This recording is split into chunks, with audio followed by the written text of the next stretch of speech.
नमस्कार, आप सभी का स्वागत है जम्मू लिंक्स न्यूज में और मैं हूं विशाल शर्मा।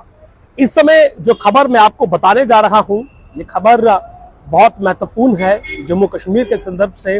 और पूरे भारत के संदर्भ से। दरअसल खनिज संपदा से भरपूर जम्मू कश्मीर में एक ऐसे मेटल की डिपॉजिट्स मिले हैं, ऐसे मेटल के माइंस मिली हैं जो कि बहुत बेशकीमती है और जिससे कि भविष्य में बहुत सी चीजों का निर्माण होगा और विशेषकर जो आपकी आने वाले दिनों में जो आपकी इलेक्ट्रिक गाड़ियां हैं और जो आपकी बाकी के इलेक्ट्रिक उपकरण हैं और उनमें इस्तेमाल होने वाली जो बैटरीज है, ये मेटल उनके लिए इस्तेमाल किया जाएगा। लेकिन अब तक पूरे देश में इस मेटल की एक भी और नहीं थी, माइन नहीं थी जहां से इसे निकाला जा सके, इसे एक्सट्रैक्ट किया जा सके। लेकिन बड़ी ही अच्छी बात यह है कि जम्मू कश्मीर के रियासी जिले में इस मेटल जिसका नाम लिथियम है, इसकी माइंस मिली है, यानी कि इसका भंडार मिला है। और बहुत जल्द जो है अब इस लिथियम का जो एक्सट्रैक्ट है, जो माइंस है, उसे यहाँ पर ऑक्शन किया जाएगा और फिर इस लिथियम का जो इस्तेमाल है वो आपकी जो इलेक्ट्रिक कार्स हैं, जो आपकी मोबाइल फोन की बैटरीज है, जो सोलर पैनल्स हैं, उनमें किया जाएगा। और देश पर एक बड़ा जो बोझ है, क्योंकि इस लिथियम को फिलहाल बाहर से जो है वो मंगवाया जाता है और अब तक इसे ऑस्ट्रेलिया और अर्जेंटीना से आयात किया जाता था। यानी कि ये लिथियम जो आपकी मोबाइल फोन की बैटरी से लेकर आपके घर की जो अलग बैटरीज है और जो आपकी गाड़ियों में ई कार्स आज आजकल इस्तेमाल करते हैं, इलेक्ट्रॉनिक स्कूटी आज जो आप चला रहे हैं, तो उनमें जो बैटरीज का इस्तेमाल होता है वो लिथियम आयन बैटरी होती है। लेकिन ये जो लिथियम है ये ऑस्ट्रेलिया और अर्जेंटीना से मंगाया जाता था, क्योंकि हमारे भारत में लिथियम की कोई भी और नहीं है जहां से इसे निकाला जा सके या फिर इसे वहां पर एक्सट्रैक्ट किया जाए। लेकिन ये बड़ी अच्छी बात है कि जम्मू कश्मीर के रियासी जिले में ये जो लिथियम है ये मिला है। और आपको मैं बता दूं कि करीब 6 मिलियन टन इस लिथियम के जो डिपॉजिट है वो मिले हैं रियासी के सलाल हैमाना इलाके में। सलाल हैमाना इलाका है रियासी का, जहां पर ये बेशकीमती, मैं ये कहूंगा, ये खनिज पदार्थ लिथियम जो है ये मिला है। और इसके मिलने से देश का एक बड़ा जो एक आर्थिक बोझ है वो कम हो जाएगा और देश को अपने ही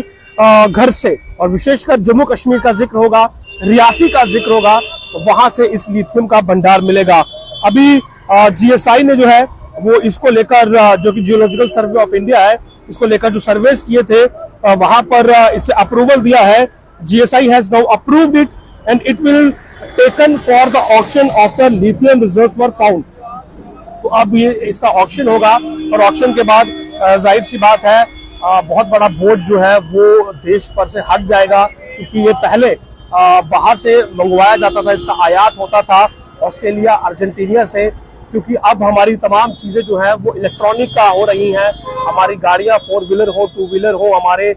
सोलर पैनल्स हो, हमारे मोबाइल फोन्स हो, हर किसी में जो लिथियम आयन बैटरी है उसका इस्तेमाल होता है। लेकिन ये लिथियम जो था ये हमारे पास था नहीं और इसे हम बाहर से मंगवाते थे। लेकिन रियासी में ये पाया गया है और सलाल हैमा ये इलाका है जहां पर इसकी जो डिपॉजिट्स हैं, जो ओर्स है वो मिली है। तो ये बड़ी अच्छी, मैं ये कहूंगा कि खबर है, कि बड़ी सकारात्मक ये खबर है, क्योंकि जम्मू कश्मीर पहले ही खनिज पदार्थों के मामले में काफी ज्यादा रिच है, इसके पास काफी ज्यादा खनिज पदार्थ है। और लिथियम की बात करें तो पूरे देश में ये कहीं पर नहीं मिलता है, लेकिन अब जम्मू कश्मीर के रियासी से लिथियम जो है वो मिलेगा और पूरे देश को जो है वो इसका लाभ मिलेगा। इसके अलावा अगर आप बात करें तो जम्मू कश्मीर की, तो यहाँ पर मैग्नेसाइट, सफायर, उसके अलावा कोल जो है वो आपके कालाकोट का बड़ा मशहूर है, ग्रेनाइट है, बॉक्साइट है, उसके बाद लिग्नाइट है, स्लेट है, बोरॉक्स है, बहुत सी चीजें जो है वो जम्मू कश्मीर में पहले ही जो है वो पाई जाती है। लेकिन खनिज पदार्थ में लिथियम का मिलना जो है, मैं ये कहूंगा कि एक बहुत बड़ी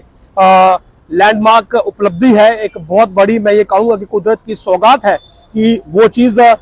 जम्मू कश्मीर के रियासी में मिली है, जो कि देश में कहीं और नहीं मिलती है। और जाहिर सी बात है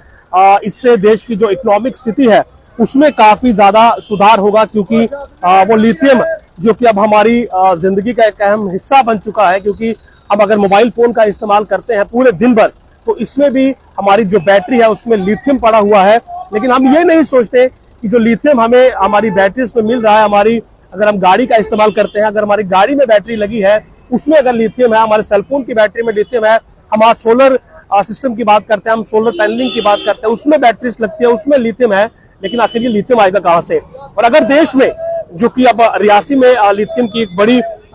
जो डिपॉजिट है वो मिला है करीब 5.9 मिलियन टन का, तो इससे सीधे तौर पर दो चीजें होने वाली हैं। एक, हमारी जो निर्भरता है दूसरे देशों पर वो हमें कब अवेलेबल करवाएंगे, कब नहीं करवाएंगे, कब उसका वो प्राइस बढ़ा दे, कब उसकी जो सप्लाई है वो रिड्यूस हो जाए, जो एक अनिश्चितता है लिथियम को लेकर दूसरे देशों पर हमारी निर्भरता के चलते वो समाप्त हो जाएगी। हम खुद ही सेल्फ सस्टेन है, हम अब किसी पर निर्भर नहीं रहेंगे, तो हमारे पास हमारे इस्तेमाल के अकॉर्डिंग जो है वो लिथियम अवेलेबल रहेगा। और 6 मिलियन टन का हमारे पास डिपॉजिट है, बहुत बड़ा ये डिपॉजिट है। और दूसरा ये है कि जब हम लिथियम बाहर से नहीं मंगवाएंगे, हमारे पास खुद का लिथियम होगा, तो जाहिर सी बात है जो हमारी कीमतें हैं हमारी इलेक्ट्रिक कार्स की, हमारी इलेक्ट्रिक स्कूटीज की, या फिर वो चीजों की जिनमें लिथियम आयन की बैटरी लगी है, तो सीधे तौर पर उनकी कीमतों में भी जो गिरावट है वो आने की संभावना है। और उसके अलावा अगर हमारे पास डिपॉजिट ज्यादा होता है तो हम इसे बाहर भी एक्सपोर्ट कर सकते हैं। तो हमारे पास रियासी का ये जो सलाल है मामा जो इलाका है जहां पर ये डिपॉजिट मिले हैं लिथियम के, मैं ये कहूंगा कि ये एक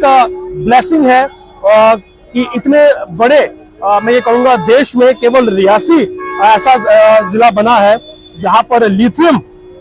जो कि बेशकीमती मेटल है और जिसकी इस समय भविष्य के लिहाज से सबसे ज्यादा मैं कहूंगा जरूरत है, उसके इतने बड़े डिपॉजिट मिले हैं। तो अब आगे इसका ऑक्शन होंगे, ऑक्शन के बाद इसे वहां से एक्सट्रैक्ट किया जाएगा और उसके बाद इसे इस्तेमाल में लाया जाएगा। लेकिन एक अच्छी खबर, एक सकारात्मक खबर कि लिथियम जिसके लिए हम ऑस्ट्रेलिया और अर्जेंटीना पर निर्भर थे, उनकी मर्जी पर निर्भर थे, उनके दामों पर निर्भर थे, अब जम्मू कश्मीर का रियासी जिला जो है वो पूरे देश को लिथियम की सप्लाई देगा और देश के जरूरतों को भविष्य में पूरा करेगा। आप देखते रहे जम्मू लिंक्स न्यूज। नमस्कार।